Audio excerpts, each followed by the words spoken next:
we have spoken over and over about whether the pandemic has actually fueled sexual activity with couples or singles, or really detracted from it. So in general, this is a study done by the National Coalition for Sexual Health with the Kinsey Institute. Of course, this is their game. And basically, this new survey found that over half of Americans aged 18 to 35 reported sexual difficulties during the pandemic, including low interest, mismatched sexual drives, and trouble with orgasm. I think that's very important to note, since everybody thought there might be this hot vax summer where people in quarantine were just going to have sex all day long, and perhaps that really isn't the case. Yeah, so when you ask the question, did sexual activity increase or decrease? The answer is yes, to both. And what's interesting is this study that you referenced just came out at the end of 2021. So it's not like people can say, well, at the beginning of COVID 2 years ago, we felt differently. This is a very current study. That's one of the reasons I'm so excited to speak to Andrea Barrica from O.School on today's episode. One of the things that I love is I now have this visual. She said she came up with this idea while she was standing online at Whole Foods, where you get that form and you could say, what kind of cheese do you want? Do you want pickles? Do you want onions? And she said, I thought we needed to have that for orgasm. So she created this orgasm order form on her site, and tens of thousands of people filled it out. And I thought to myself, well, one of the things she said is, how come we know what we want on a sandwich, but we don't know what we want for our own pleasure? And that really struck me as, maybe we're focusing on some of the wrong things. Well, look, education is key. Like they say, knowledge is power. And some people are maybe finding it difficult to find accurate information about what's normal and what's not when it comes to pleasure. And I think this platform that she's created really allows for a no-hold-barred, non-judgmental site to figure this all out. Welcome to the Business of the V. Hello, friends and colleagues. I'm Dr. Alyssa Dweck. And I'm Rachel Braun Scherl.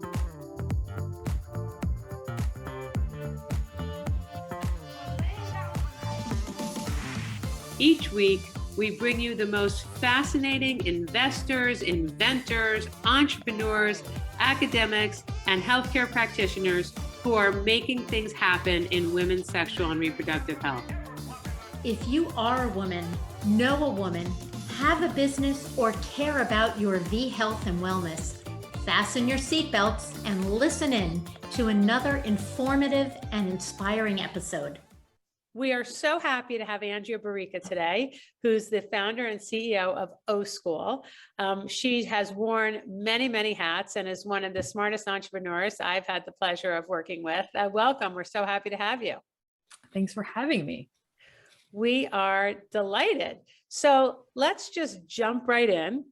We're in the new year.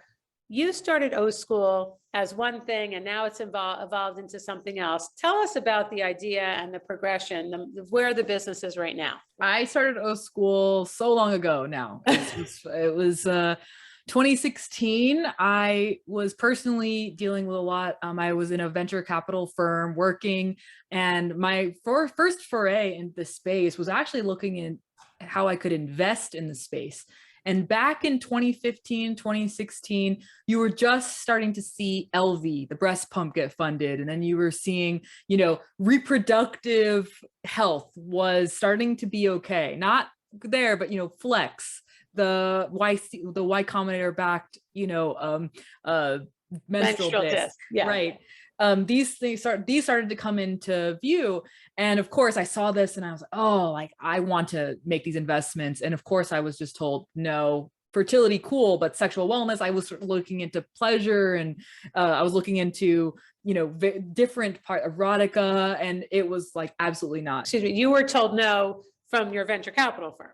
I learned about LP agreements. I learned about the payment platform. I came from finance, like a accounting software tech company. So all my network was like, this is why you don't ever want to start a business or invest in this space. And of course that enraged me. I became obsessed, and I became so obsessed that when I started to build on the weekend ideas for my first ideas of sexual wellness education, the fund pushed me out and said, hey, like, here's your first round of funding, like, go be. And so when I started thinking about it, it was coming from a very basic place, which is I personally grew up in a Filipino American family where we did not talk about sex at all. Like, it was just like, don't have sex till you're married. That was my sex ed. Don't have sex till you're married. And the public school sex ed that I got, which was, let's show you a video of birth. And, and I was struggling at this part of my life. I had a very, accomplished tech career at this point, but I was personally really struggling. And so I was Googling things. And so the first idea for O.School was really around, how do you learn about these topics? And there were 4 million videos on YouTube. There was very little happening online. It was really Planned Parenthood articles and porn. Like, I would do searches all day long. And so when O.School started, however, I was also seeing Twitch was a thing. So O.School started as a live streaming platform where educators all over the world were live streaming education, and that didn't work at all. But shortly after we were doing this, we started ranking in Google for terms without trying. Like, if you search for polyamory or other things, we were starting to see ourselves rank, and I was very perplexed. And that's when I started to learn about, on the internet, Google doesn't want to show you porn necessarily, but if you're searching for terms, there really wasn't a lot out there. And what O.School is today is a trusted place for people to learn about sex. When you Google things about sex today, Google wants to show you things that are trusted. And before we existed, that was really tough. And today, what we've built is science-based articles about sex and pleasure. When you Google something like anorgasmia, you're going to get WebMD or Healthline or a very, medically backed site. But people often don't type those things into Google. They're using their natural language. They're like, why can't I come? Or my clit hurts. And that's where O.School comes in. We use the playbook of a science-based, medically accurate resource, but we use words that people use, like blowjob and, not fellatio, blowjob, because that's what people say and type and use. So that's how we evolved in many different stages. But at the end of the day, my vision has always been, how do we get billions of people access to science-based, judgment-free sex ed? Because the judgment-free part is also very important, because medical websites aren't always the most accepting, open. I also read many homophobic and misogynist things on medical websites. And so I felt like there were many parts of the institution, not just the VC and business institutions, but science and medical institutions, that were leaving out pleasure. Lots of people don't have access. You didn't have access to a non-judgmental source of information. One of the things that I always talk about is, I love how Alyssa delivers information and shares information in a non-judgmental way that's meant to help people understand, and not to confuse, and not to speak in doctor speak, but in a way so people understand. So I'm curious, Alyssa, as businesses like O.School, and we've talked about this before, many of the other companies and the entrepreneurs we've interviewed, one of the jobs they fill is they're providing education because of the gap that Andrea talked about. Either the information isn't there, or it's presented in a non-judgmental way, or it's presented in a judgmental way, or it doesn't reflect their personal choices. What are you seeing, and how much time do you spend in your office telling people what things are called, helping them understand, putting language to what their concerns are? Yeah, so first of all, I'm so appreciative of this conversation because it's making my job easier. I will say we almost need like an urban dictionary for, sex talk in the office. But the good news is that sites like the O.School are opening up a conversation where people aren't afraid or embarrassed to bring up subject matters that might have been off limits even just a couple of years ago. I think that, we really have to give credit to O.School and other sites and just so many different organizations that are really helping with the non-judgmental sides of talking about sexuality, and even when you look on reputable sites, whether it's Planned Parenthood or even the American College of OBGYNs, the language is meant to be a bit more inclusive now, which is great. The other thing is we are taught, and I think newer residents coming out of medical training are taught, not to just assume what people's habits are, but to use open-ended questions in an effort to make people feel like whatever it is they're going to disclose to you is normal, or, something that you've heard before. And I think that's really a positive step. So Andrea, you started with the video streaming and you pivoted, and you really you're like a tech wizard in addition to having all this knowledge now about every aspect of sexual health, wellness, sexual activities, choices, gender fluidity. So what is the business now? What does the business offer, and how does the business make money? So the core of our business is really definitely the content education platform. So we do offer it for free. We care about how people interact with us. And so we also have an email list that surfaces polls weekly to people. And we also have experiences like our Orgasm order form. This is an experience that we built that allows people to figure out what their preferences are when it comes to feeling good. And the idea came waiting in line at Whole Foods. I don't know if you've ever ordered a burrito or a sandwich at Whole Foods, but you have the little order form and you're like, onions, no pickles, right? And I had this idea of like, why doesn't it exist? Like, oh, touch me here to the left for 40 minutes and like this will do it, right? Like, and engineers have it, it's called README files. Like when you build a software, it's like, here's how to use it. And we don't teach people that you get to make your own. And being a queer person, actually, I feel we have that advantage in that queer people often don't have scripts from movies or porn about how things work. And so you kind of have to figure it out on your own. And I wanted to bring that tool to everybody, because what we find is that very few people, when you ask them, like, what do you like? Like, what feels good? They don't, like, when you ask someone, how do you like your sandwich? It's like very clear. They're like, I like it. I know I don't like onion the pickles. But if you ask someone, especially women, we find, what do you like? They're lost. They don't know the options. They don't know what the boxes are. And so we created that. That's one of our most engaging experiences that we've built. And all of this gives us kind of a deeper understanding about people. And we have that kind of understanding. And now we're getting into business insights and various things, anonymized insights, of course, right? It's not about sharing people's identifying information. It's just about creating some understanding that even we find major research institutions, major business, research institutions don't have access to. I called one of the top 3 market research institutes and they had non-binary, the gender identity listed as a sexual orientation. And I was like, okay, well, now we have to do some sex ed for you, because that's not how it works. And they told me about how they had to change that and how all that data became kind of problematic. And so I think a lot about just understanding. We don't really understand how to help people because we don't have the data, or it's a one size fits all, right? Like if you're on a newsletter and it's one thing is supposed to fit everybody, I don't believe sexual wellness has that. So a lot of our business is based on education, data, and being able to segment and understand how different people based on different parts of who they are. And this is not just age, gender, sexual orientation, maybe relationship status is normal. It's really like, did you go to church growing up or not? Did you have sex ed at all? Like we have half of US students right now getting 0 sex ed in America. And of the half that do, 2/3 are abstinence only until marriage. And so we have to know more about people to be able to help them. There isn't a one size fits all approach in 2022. 100%. Your comments bring up something that comes up in my practice from time to time.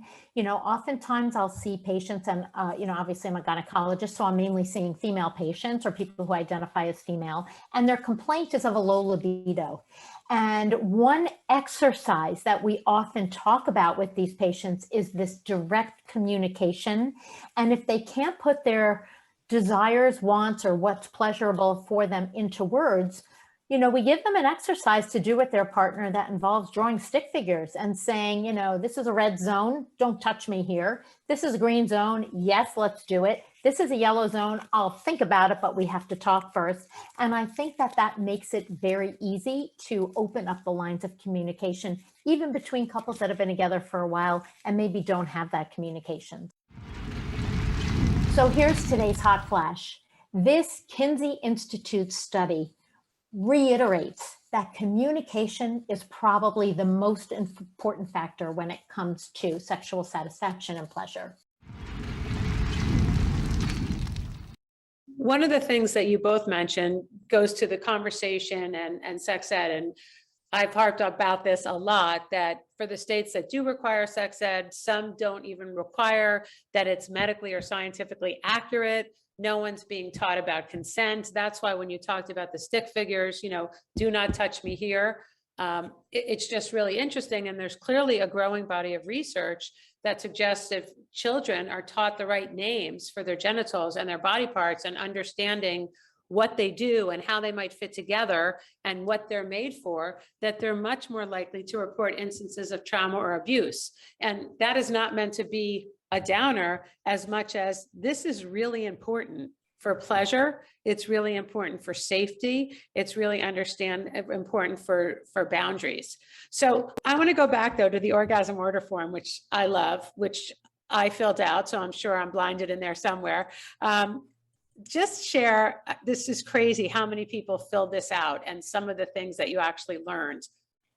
Yeah, tens of thousands of people have filled this form out, and it's meant to be used as a tool because it's funny. It's an order form. You fill it out. You can download these little cards with it, and you can either show a partner, start a conversation, or a lot of people don't do that. They just they love it. They want to fill it out for themselves. Some people send it to a friend who they know is you know, struggling. And what we love to do, even as a precursor. So one thing I learned is that orgasm order form is actually too advanced for some people because they're just like, like I'm not ready. And so actually this isn't something we have on the site, but when I'm brought into coach, I've done this activity with folks, especially conservative audiences, because I think something that I really struggle with is that people think that sex ed's just for kids.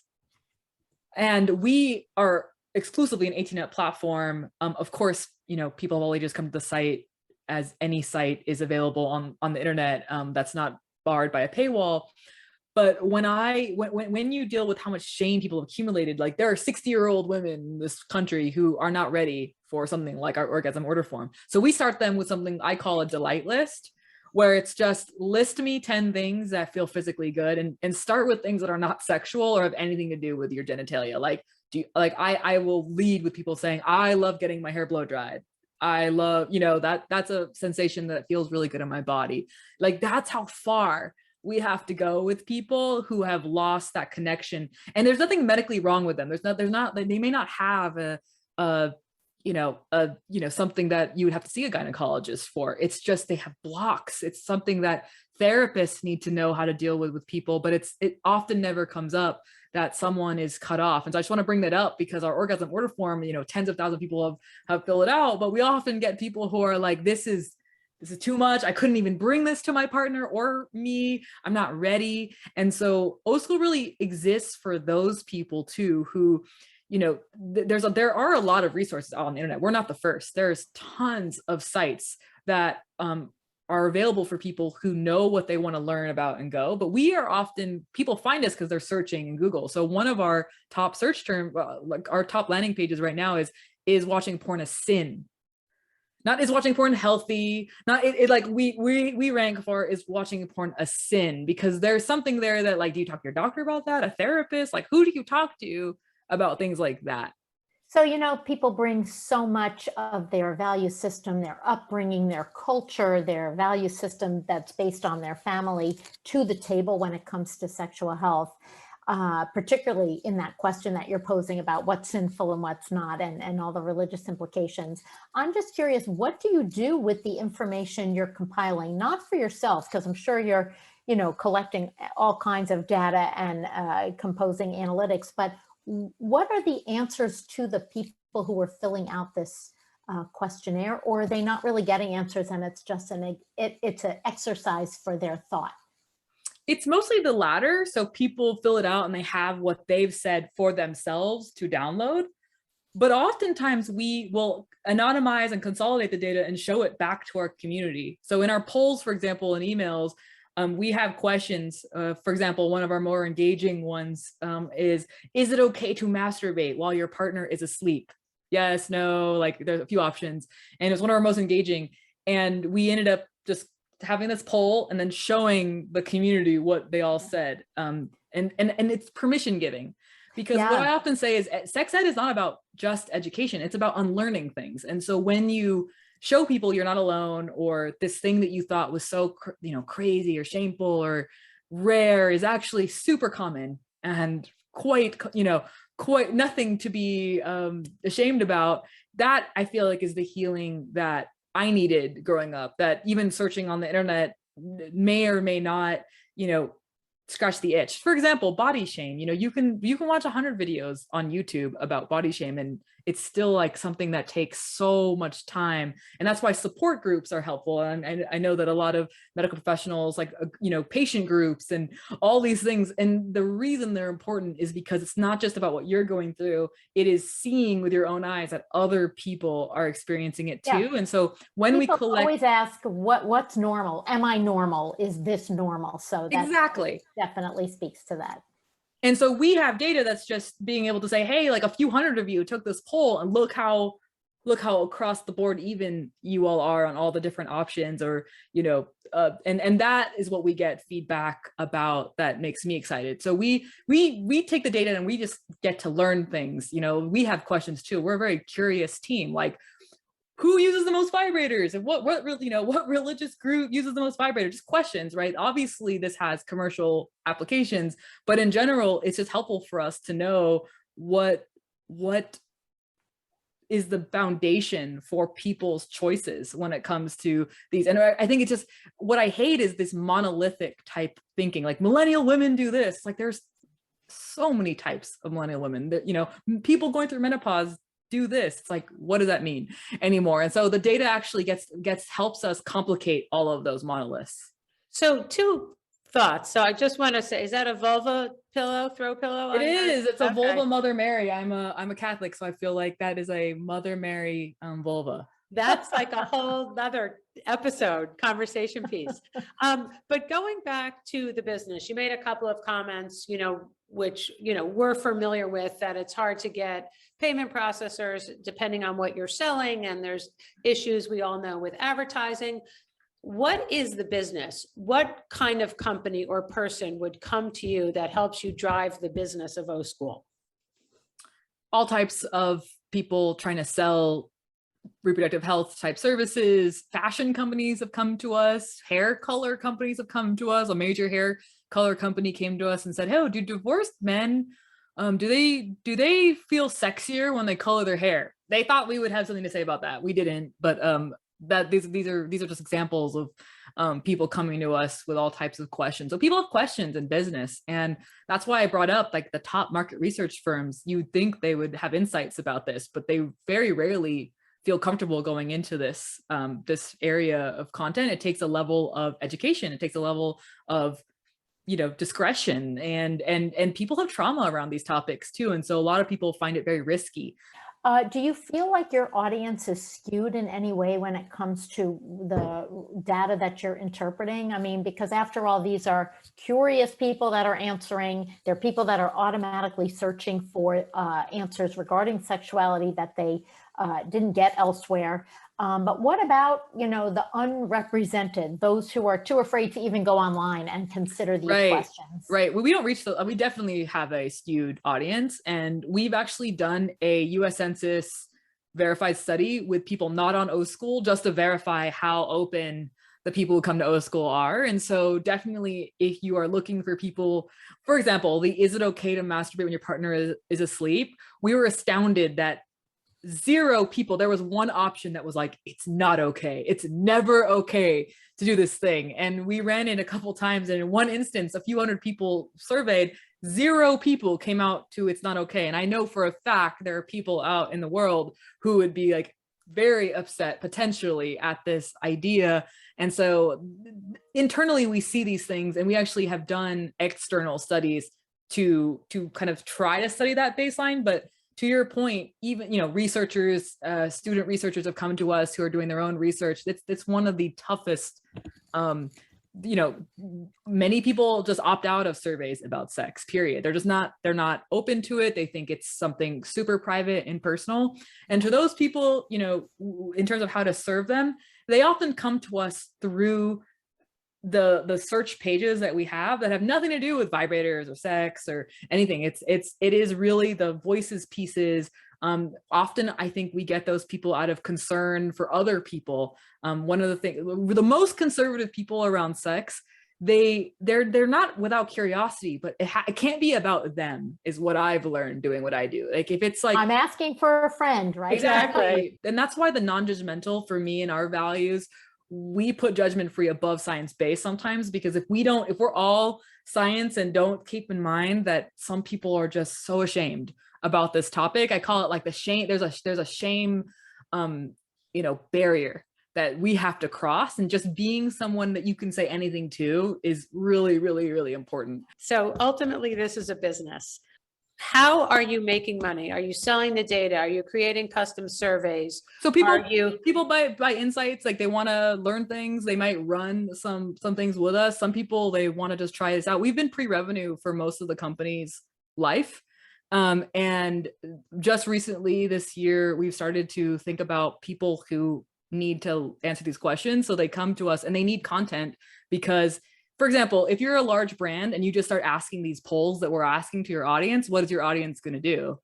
You're going to be like, I don't trust you. You're obviously trying to sell me more of your product. Like, if a condom company or a vibrator company does it, it's not ingenuous. We've been an education platform since day one. People know and trust us. We've been giving education away for free for 5 years. And so people are trying to come to us and saying, hey, like, we should partner because you can ask things to people that we can't. And it's in a veneer of education. So the reason people tell O.School things is because they need things from us. They need education. But if a product company or a consumer, retail company has these, they know it's because they're, you're trying to sell me something. So how do you integrate that? A company comes to you when they want information, and you obviously we're designing our first ones. And so one of them is as easy as just asking our audience, questions, right? And we already publicly show the data. And so they can, obviously interface with the anonymized public forms of these questions. Internally, we know, obviously, like when we know more, we can offer more. And obviously too, we've done now some US Census verified studies. And so that is on the menu. And sometimes it is also just access or partnering on the content itself, which we've just now started to go about. We have, for example, projects around voices. I think this is vastly lacking in sexual wellness, is there's a lot of education, but we also need voices. For example, menopause, right? We know there's a lot of different polarized views on sex and menopause. It's either like it's going to be the worst time of your life, or it's going to be the best. You're going to be J-Lo, or you're going to, not want sex at all. Promise? Right. And we know that it's both and a lot in the middle. Right. And so what we do is we commission a lot of different voices. And so that content we're looking to partner with brands about, because that we know that it's really tough for a menopause, a medical based company, people with different business models. Content is like the forgotten stepchild of their business. It's really tough to invest in. It's really tough to show a positive ROI, and everyone's getting, killed on customer acquisition costs at our space. And I would venture to say that the biggest barrier in sexual wellness today is marketing, customer acquisition, and the cost to reach people. That's what's going to make or break. And that's, I think, why Series A is really tough in our space, because if you give a sexual wellness company $5 million, it's very hard to spend it very sustainably or profitably. And it sounds like you're coming up with some new products that hopefully will make spending some of that hard-earned raised money on products to get smarter. One of the things that you had mentioned to me in the past that always stays with me is you're asking combinations of questions that no one else is asking. So this idea of what is your religious background and how do you feel about these certain sexual activities is an interesting set of questions that you bring together. Historically, we're just making big assumptions that, you know, people from this culture do this or people from that culture do that, but really getting into what individuals like, and then looking at a much broader platform, you have information that other people don't have. But Rachel, you bring up such a good point, and I'm sure, Andrea, you will agree with this. This is a complicated subject. It's complex. It's not just, if not this, then that.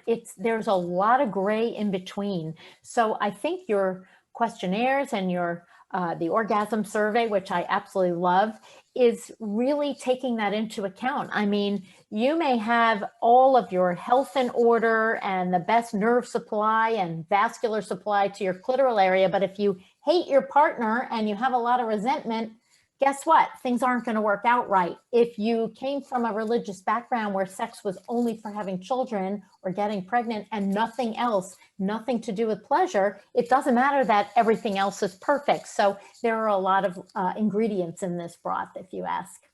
Thank you so much. You know how big a fan I am of the work that you do. And we look forward to getting more and more insights. And literally the image that'll stay in my head, because I can picture being in Whole Foods, checking that off.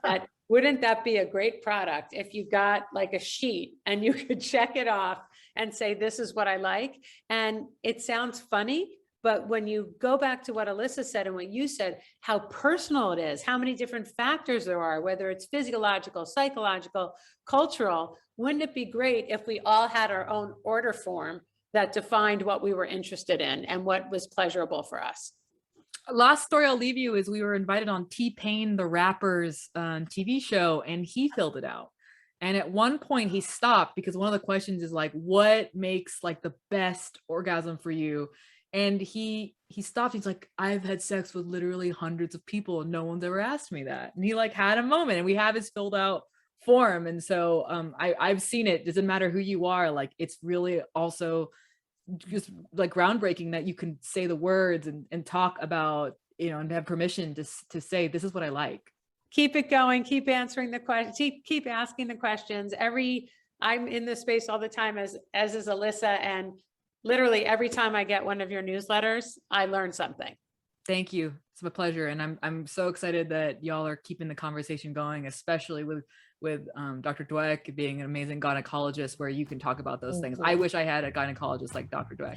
Don't forget, subscribe to our podcast at businessofthev.com for the latest trends and trendsetters in women's health and business.